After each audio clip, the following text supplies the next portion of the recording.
रमेश अब बड़ा हो गया था, पढ़ लिख कर अब उसकी एक अच्छी सी नौकरी एक शहर में भी लग गई थी। कुछ दिनों के बाद उसकी माँ बाप के उसकी शादी एक सुंदर और सुशील लड़की से करा दिया, जो कि वह भी नौकरी करती थी। अब रमेश और पत्नी दोनों जॉब करते हुए एक साथ ही शहर में बस गए थे। कुछ दिनों के पश्चात रमेश के पिताजी भी अब इस दुनिया को छोड़कर चले गए, जिसके बाद उसकी माँ एकदम सी अकेली सी हो गई थी। जिसके बाद कुछ दिनों के बाद रमेश अपनी माँ को अपने साथ रहने के लिए शहर ले आया।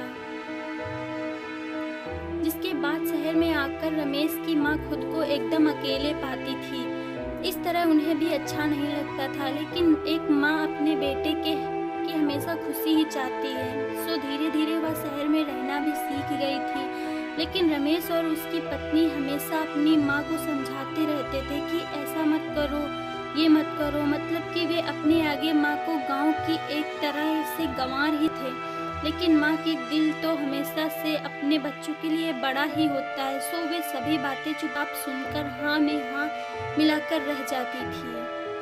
एक दिन की बात है, सुबह रमेश की पत्नी को ऑफिस जल्दी जाना था। सो वह सब कुछ जल्दी से तैयार करके रमेश का खाना पैक करके ऑफिस चली गई। फिर इसके बाद रमेश भी जल्दी तैयार होकर ऑफिस निकल गया।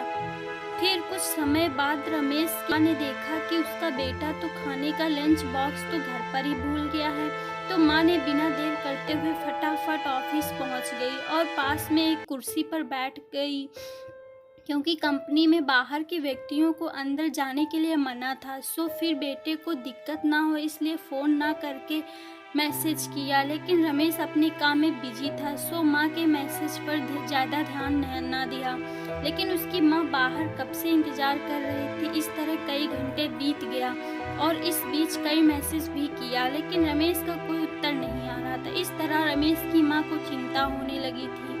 लेकिन रमेश अपनी माँ के कई मैसेज आने के बाद वह अंदर ही अंदर खूब गुस्सा होने लगा था। आज तो उसने तय कर लिया था कि आज घर जाकर माँ को खूब अच्छी तरह से समझा देगा कि यह उसका गांव नहीं है जो कुछ भी मनमानी करती रहेंगी।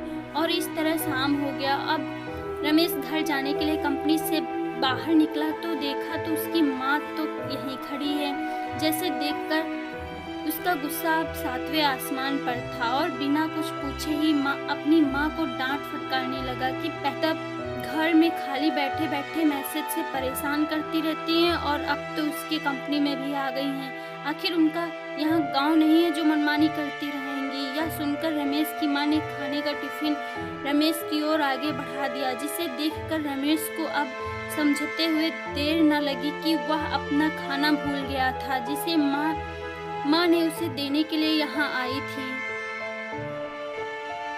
इसके बाद रमेश की माँ बोली, बेटा भले ही तुम बड़े हो गए हो, बड़े शहर में रहने लगे हो, भले ही अच्छे बुरे की ज़्यादा समझ आ गई हो, लेकिन मेरे लिए आज भी मेरे कलेजे का टुकड़ा ही हो, जिसे मैंने बचपन से लेकर आज तक पालते हुए यहाँ आ रही हूँ। रमेश को अब आंखें खुल चुकी थी कि आखिर उसकी माँ उसकी परवाह करते हुए खाना लेकर आई थी, जिसे वह बिना सोचे समझे अपनी माँ को ही डांटे जा रहा था। अब वह अपने किए हुए पर बहुत पछतावा हो रहा था, जिसे देखकर माँ ने उसे एक बार फिर से अपने गले से लगा लिया और इस तरह रमेश अब आगे से खुद को माँ के लिए बदल लिया था।